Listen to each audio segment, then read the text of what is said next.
suffered from corona, including the 22,000 people who have tested positive yesterday.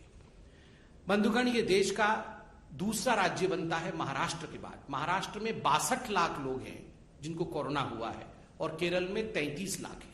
तो स्वाभाविक रूप से चाहे महाराष्ट्र हो चाहे केरल हो, ये चिंता का विषय है कि जब देश सेकेंड वेव से उभरा है और थर्ड वेव कैसा नहीं आए, how to prevent third wave, इस पर पूरे देश में चर्चा हो रही है और ये चिंता का विषय है। ऐसे में what is the carelessness of the Kerala government that we see such kind of case load rise?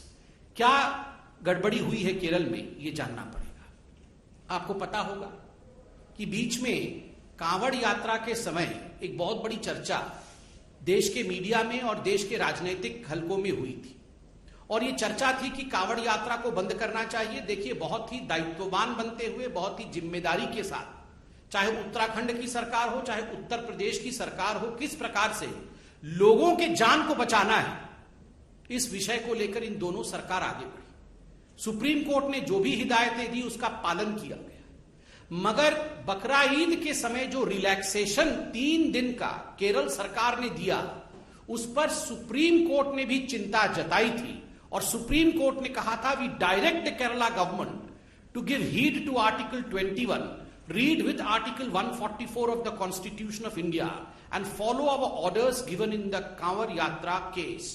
Kanwar यात्रा में हमने जो हिदायतें दी है, हमने जो फैसला सुनाया है, केरल सरकार को चाहिए कि वो उन हिदायतों का, उन एडवाइजेस का, उस फैसला का पालन केरल में भी करे बकरा ईद के समय।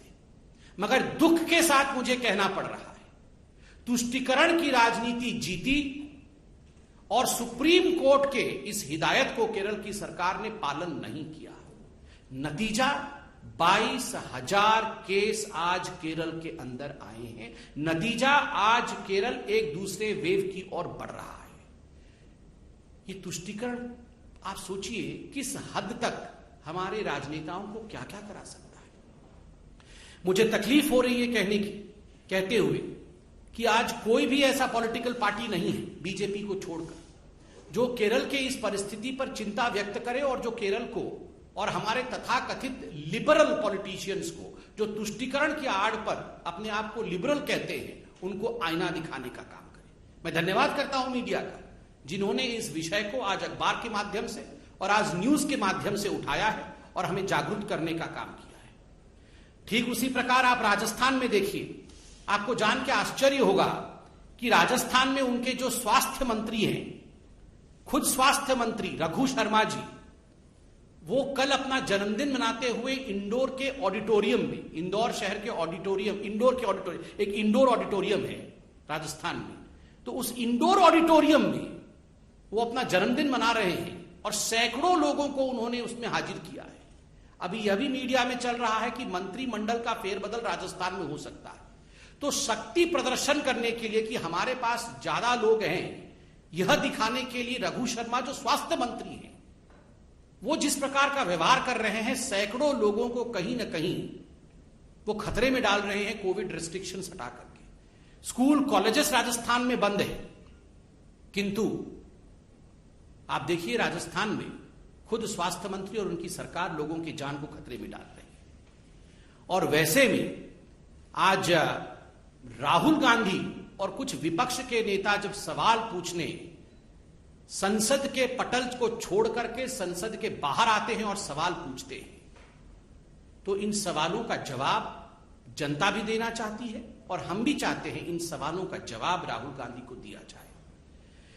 राहुल जी, आपने कहा कि आज पूरा विपक्ष जो है, वो पूरा विपक्ष आज एक हो गया है और एक होकर ये कुछ सवाल पूछ रहा है। राहुल जी, ये तथाकथित विपक्ष एक कब नहीं था? आज ममता जी भी चाय पी रही हैं सोनिया गांधी जी के साथ, आप कह रहे हैं कि हम सब एक हो गए। आप याद करिए 2018 में कर्नाटक में किस प्रकार ये तमाम विपक्ष के नेता एक दूसरे के हाथ पकड़ करके मंच पर मौजूद थे। ममता जी, मायावती जी, सोनिया जी, ये सारे लोग मंच पे मौजूद थे और कह रहे थे, हम तमाम नेता एक होकर भारतीय जनता पार्टी को हराएंगे, हम मोदी जी के विचारधारा के खिलाफ अपनी आवाज को बुलंद करेंगे। क्या नतीजा हुआ? क्या नतीजा हुआ? जनता जनार्दन है। राहुल गांधी, अखिलेश जी एक साथ साइकिल में बैठे थे, दो अच्छे लड़के यूपी के निकले थे साइकिल पे। क्या नतीजा हुआ उस साइकिल यात्रा का? क्या नतीजा हुआ इन सबके गठबंधनों का? कुछ नतीजा नहीं निकला। 2019 के लोकसभा से पहले भी कलकत्ता के अंदर किस प्रकार ये तमाम नेता पुनः एक बार एक हो गए थे कि हम विपक्षी लोग सब एक हो गए।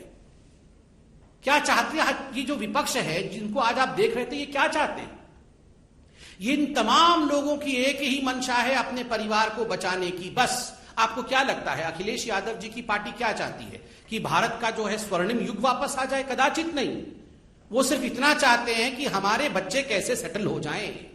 आपको क्या लगता है लालू प्रसाद यादव जी की पार्टी क्या चाहती है कि पूरे हिंदुस्तान में चमचमाती सड़कें बन जाए? कदाचित नहीं। वो सिर्फ इतना चाहते हैं कि हमारे दो बेटे कैसे बस ठीक ठाक लग जाए, किनारे लग जाए, राजनीति में आ जाए। आपको क्या लगता है शिवसेना क्या चाहती है कि किस प्रकार से महाराष्ट्र उन्नत महाराष्ट्र बन जाए? बिल्कुल नहीं। वो सिर्फ किस प्रकार परिवार आगे बढ़े उसकी चिंता करती है। आपको क्या लगता है कि ये कांग्रेस पार्टी, सोनिया जी, प्रियंका जी, राहुल जी घर में बैठ के ये चिंता करते होंगे कि फिर से हिंदुस्तान को सोने की चिड़िया बना देनी है? बिल्कुल नहीं। राहुल और प्रियंका कैसे राजनीतिक रूप से सेटल हो जाए, इनकी एक ही चिंता है। नरेंद्र मोदी जी जो किसी राजनीतिक परिवार से नहीं आते हैं, उनकी एक ही चिंता है, हिंदुस्तान को विकास के पथ पे सेटल करना है। इसीलिए जनता जनार्दन आपके इस विपक्ष के एक होने के नाटक को सब समझती है, अच्छे तरह से समझती है। दूसरा प्रश्न राहुल जी ने उठाया कि हमारी आवाज को पार्लियामेंट में दबाया जा रहा है। राहुल जी, कौन किसकी आवाज दबा रहा है? ये हिंदुस्तान की जनता आज टेलीविजन के माध्यम से देख रही है, सब कुछ टीवी पे आता है। कौन दबा रहा है आवाज को? मैं जनता से पूछता हूं, मैं भी साधारण व्यक्ति हूं। आप बताइए, ये कोविड के समय जब दूसरी लहर चल रही थी, जिस समय कई लोग अपना दम तोड़ रहे थे, ये सारे कांग्रेस के नेता ये क्या कह रहे थे? राहुल जी क्या कह रहे थे? अभी बुलाओ, विशेष सत्र बुलाओ, अभी हम कोरोना के ऊपर चर्चा करना चाहते हैं। We want to discuss about corona, we want to discuss about covid. उस समय आप विशेष सत्र बुलाना चाहते थे। आज वास्तविक सत्र चल रहा है, उसमें एक दिन कोरोना के ऊपर चर्चा नहीं, एक दिन कोविड के ऊपर कोई चर्चा नहीं। जब आदरणीय प्रधानमंत्री खुद कहते हैं आप तीक्ष्ण सवाल पूछिए, कठिन सवाल पूछिए, हम जवाब देंगे, यही लोकतंत्र है, तो आप सवाल पूछते नहीं है कोरोना पे। जब आदरणीय प्रधानमंत्री जी मीटिंग रखवाते हैं कि सभी पार्टी के लोग, सभी दल के लोग आए, हम एकजुट होकर बैठेंगे, तीसरी लहर में किस प्रकार लड़ाई लड़नी है, हर जिले में कैसे एक ऑक्सीजन प्लांट खुलना है, उस पर हम चर्चा करेंगे, तो ये कांग्रेस वाले नदारत रहते हैं। उस समय वो दिखते नहीं है, वो उस मीटिंग का बहिष्कार करते हैं। जनता जनार्दन सब देख रही है राहुल गांधी। आज आप कह रहे हैं हमारे लिए पेगासस सबसे महत्वपूर्ण है। हमारे एक झूठे मुद्दे को, एक मैन्युफैक्चर्ड मुद्दे को आप कह रहे हैं कि ये हमारे लिए सबसे महत्वपूर्ण है, हमारे लिए कोरोना महत्वपूर्ण नहीं है। आप लोगों के जीवन के साथ खिलवाड़ कर रहे हैं। लोगों ने आपके कुछ सांसदों को चुना है और भेजा है, उन इलाकों के लोगों का जीवन भी महत्वपूर्ण है, उनके साथ खिलवाड़ करना उचित नहीं है, यह आपकी जिम्मेदारी नहीं है। आप जनता जनार्दन की आवाज को दबा रहे हैं पार्लियामेंट में। तीसरी बात, राहुल गांधी ने कहा कि उनके फोन में हथियार डाल दिया गया है, कि हमारे फोन में हथियार डाल दिया गया है। राहुल जी, हथियार डाल दिया गया है आपके फोन में, तो आप इतने दिन तक बैठे क्यों हुए? आपको पता है आपके फोन के अंदर हथियार है। आप हथियार निकालने के लिए फॉरेंसिक डिपार्टमेंट गए, आप पुलिस थाने में जाके हथियार निकालने के लिए एफआईआर किया आपने?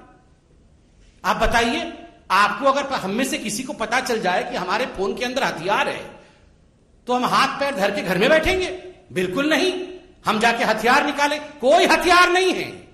जो चीज है नहीं उसका हथियार बना करके पार्लियामेंट को रोकना, एक नॉन एग्जिस्टेंट इशू को इशू बना करके किस प्रकार वो हथियार के रूप में काम करे, ताकि ये लोग पार्लियामेंट से नदारत रहे, ताकि असली मुद्दों पर चर्चा ना हो, ताकि पार्लियामेंट स्टॉल हो जाए, यही इनका हथियार है।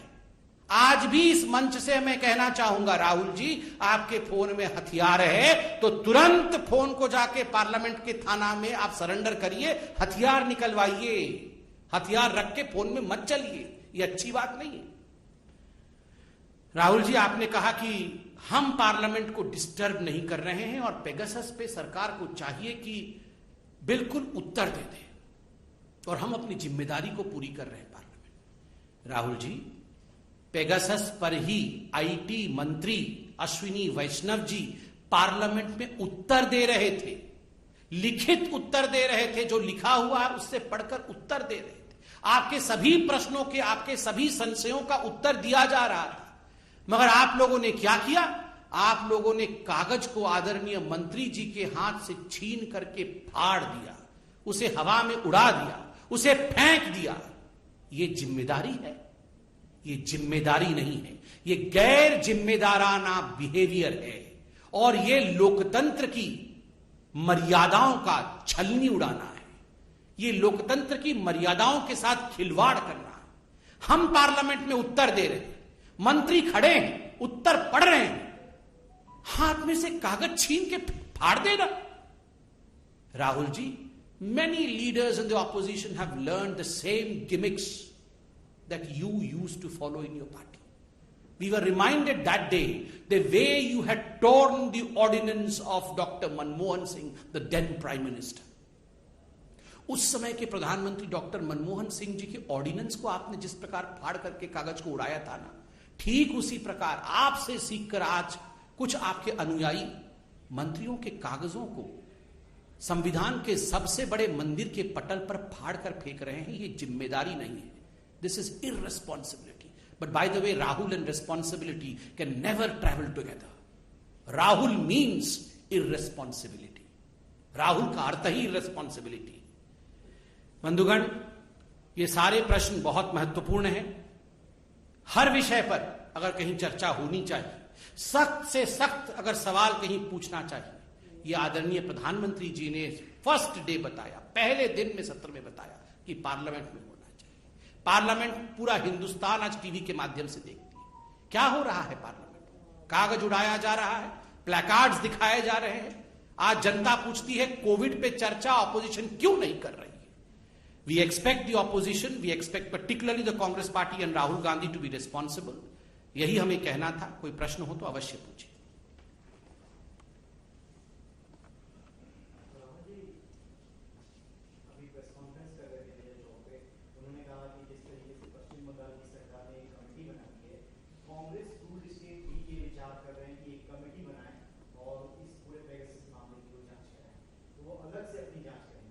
देखिए राहुल जी, अलग से जांच कराना चाहते हैं तो उनके फोन के अंदर हथियार है, उसकी जांच कराना चाहते हैं तो सिंपल है बहुत। अपने फोन को फॉरेंसिक डिपार्टमेंट में दे दे, पुलिस में एफआईआर कराएं और कहें कि मेरे फोन में हथियार है। ये एफआईआर करते नहीं। आपके फोन में अगर हथियार होगा आप एफआईआर करेंगे ना। उनके फोन में हथियार है, वो बोल रहे हैं मैं जानता हूं मेरे फोन में हथियार है, मगर मैं कंप्लेंट नहीं करूंगा, केवल प्रेस कॉन्फ्रेंस करूंगा। ये कमाल की बात है। अगर मेरे फोन में हथियार होगा तो मैं प्रेस कॉन्फ्रेंस करने से पहले एफआईआर करूंगा, अपने फोन को पुलिस स्टेशन में दे के आऊंगा। ये राहुल जी के फोन में ऐसा क्या है जो वो इतना डर रहे हैं कहीं भी देने के लिए? ऐसा क्या है उनके फोन में? और राहुल जी की क्यों कोई जासूसी कराएगा? क्यों जासूसी कराएगा राहुल जी की? आप बताइए। इनसे तो कांग्रेस पार्टी ही नहीं चल रही है, इनका कौन जासूसी कराएगा? क्या हो जाएगा? कौन सा ज्ञान मिल जाएगा इनका जासूसी करा करके?